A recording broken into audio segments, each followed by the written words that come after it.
মানুষ সাধারণত চাকরি ছেড়ে চলে যায় যদি বেটার অপরচুনিটি, হ্যান্ডসাম স্যালারি, ভালো অর্গানাইজেশন যেখানে ওয়ার্কিং এনভায়রনমেন্ট থাকবে খুবই ভালো, এই জাতীয় ক্ষেত্রে মানুষ চাকরি ছেড়ে চলে যায়। কিন্তু এর বাইরেও অনেকগুলো কিন্তু কারণ রয়েছে যে কারণে মানুষ চাকরি ছেড়ে চলে যায়।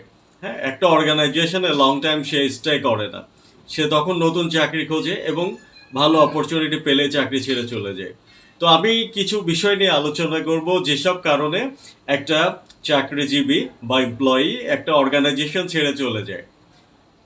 প্রথমেই যে বিষয়টি আমরা লক্ষ্য করেছি, যদি একটা মানুষ, সের উপরে অনেক প্রেশার, অনেক চাপ থাকে একটা অর্গানাইজেশনে। এখন প্রেশার কিন্তু একটা হচ্ছে কাজের প্রেশার হতে পারে, আবার মেন্টাল প্রেশারও হতে পারে। একজন মানুষ যদি ওই এক অর্গানাইজেশনের প্রতি অনেক নেগেটিভ থাকে আর কি, নেতিবাচক, হ্যাঁ, তাহলে চাকরি ছেড়ে চলে একটা মানুষ হচ্ছে একটা অর্গানাইজেশনের প্রতি নেগেটিভ এবং অসুখী থাকতে পারে।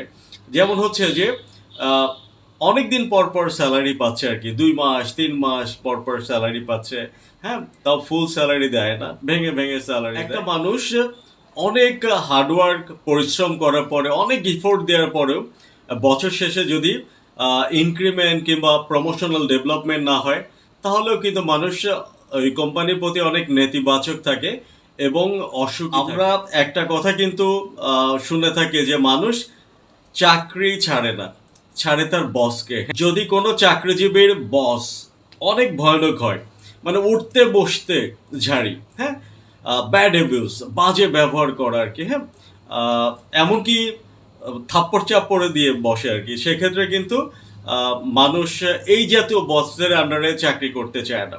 সে কি করে, বসের কথা সে প্রচুর হার্ডওয়ার্ক করে, সব কাজ করে দেয়, কিন্তু ওই ক্রেডিটটা নেয় টোটালি বস। তো এই জাতীয় বসের আন্ডারে নর্মালি কোনো এমপ্লয়ি চাকরি করতে চায় না। একটা অর্গানাইজেশনে যদি শেখার কিছু না থাকে, লার্নিং না থাকে, একজন মানুষ যদি প্রতিদিন অফিসে যায়, এই গতানুগতিক সেম কিছু কাজ করে, সে একসময় বোরিং হয়ে যাবে, তাহলে সে চাকরি ছাড়বে আর কি, হ্যাঁ। কোনো মানুষের যদি যে এক্সপেরিয়েন্স, নলেজ, হ্যাঁ, এটা যদি সে আইডিয়া, হ্যাঁ, ফিডব্যাক, এগুলো যদি অর্গানাইজেশনে শেয়ার করতে না পারে, তাহলে সে কি করবে, কোম্পানির প্রতি হতাশ হয়ে যাবে, সে কিন্তু চাকরি ছেড়ে যাবে। হ্যাঁ, একজন চাকরিজীবী, তার কাছে অনেক ভালো আইডিয়া আছে, ক্রিয়েটিভ আইডিয়া আছে, সে ভালো কিছু করতে চাচ্ছে কোম্পানির জন্য আর কি, হ্যাঁ, তার এক্সপিরিয়েন্স অনেক ভালো, সে অনেক কনফিডেন্ট, সে ভালো কিছু শেয়ার করতে চাচ্ছে তার সিনিয়র স্যারদের সাথে, কিন্তু সিনিয়র স্যাররা তার কথা শোনে না, মন দিয়ে শোনে না, তার আইডিয়াগুলো অ্যাকসেপ্ট করে না, হ্যাঁ, বরং যখন দেখে যে এমপ্লয়ি দেখে যে তার চেয়ে তার সিনিয়রদের আইডিয়া মোটেই ভালো না, অ্যাকসেপ্টেড না, তখন এরকম একটা পর্যায়ে হতাশ হয়ে সে কিন্তু চাকরি ছেড়ে দেয়। অফিসের ওয়ার্কিং এনভায়রনমেন্ট যদি হেলদি না থাকে, হ্যাঁ, সেক্ষেত্রেও কিন্তু এমপ্লয়ি চাকরি ছাড়ে।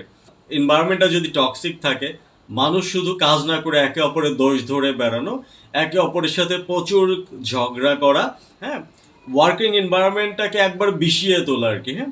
তাছাড়া এনভায়রনমেন্ট ভালো না, হেলদি না আর কি, অসুস্থ হয়ে পড়ে মানুষ, হ্যাঁ। এই ক্ষেত্রেও কিন্তু মানুষ হচ্ছে চাকরি ছাড়ে।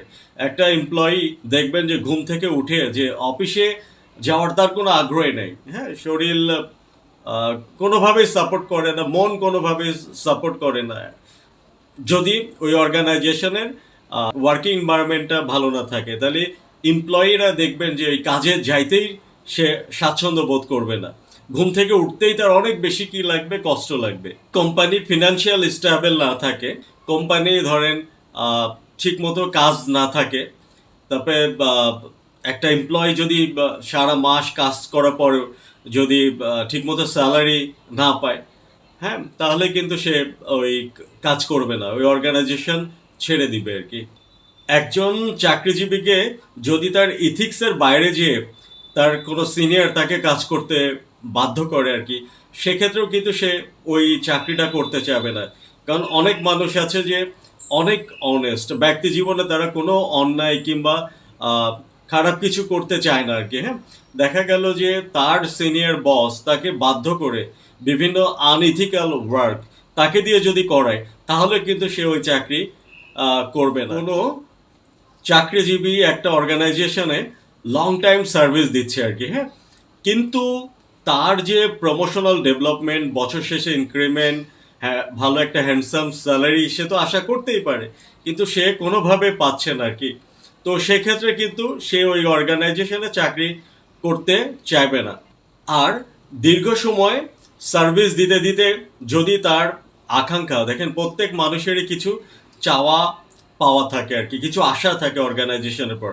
অর্গানাইজেশন যেমন ওই চাকরিজীবীর কাছে অনেক কিছু ডিমান্ড করে, আশা করে, তেমনি ওই চাকরিজীবীও একটা অর্গানাইজেশনের পর ন্যূনতম কিছু ফ্যাসিলিটির আশা করে আর কি, ডিমান্ড করে। যদি সেগুলো না পায় তাহলে সে তো চাকরির প্রতি ইন্টারেস্ট, তারপরে প্যাশন, এগুলো হারিয়ে ফেলবে আর কি। কোনো মানে আগ্রহ কিংবা ওই চাকরির প্রতি আবেগ থাকবে না। একটা চাকরিজীবী যখন বুঝবে যে এই অর্গানাইজেশনটা তার, হ্যাঁ, সে তার অর্গানাইজেশনের জন্য কাজ করছে, অর্গানাইজেশনের সাথে সাথে ওই চাকরিজীবীরও ডেভেলপমেন্ট হয়। যদি এই আশাটুকু চাকরিজীবীর পূর্ণ না হয়, ফুলফিল না হয়, তাহলে সে কিন্তু চাকরি ছেড়ে চলে যাবে। সে ওই কোম্পানির প্রতি কাজ করা কিংবা কোনো সব ধরনের ইন্টারেস্ট হারিয়ে ফেলবে আর কি। একটা চাকরিজীবী একটা অর্গানাইজেশন ছেড়ে অন্যত্র চলে যাচ্ছে, এটা যে শুধু চাকরিজীবীরই দোষ এটা আমি বিলিভ করি না। এটা ওই চাকরিজীবীর সাথে অর্গানাইজেশনের মেন দোষ। কারণ যদি একটা অর্গানাইজেশনের সত্যিকার খুবই ভালো ওয়ার্কিং এনভায়রনমেন্ট থাকে, time to time increment, promotion, প্রতি মাসের একটা নির্দিষ্ট টাইমে সে বেতন পায়, তাহলে কিন্তু চাকরিজীবী অর্গানাইজেশনটা ছেড়ে যাবে না। এটা আমার বিশ্বাস। Thank you.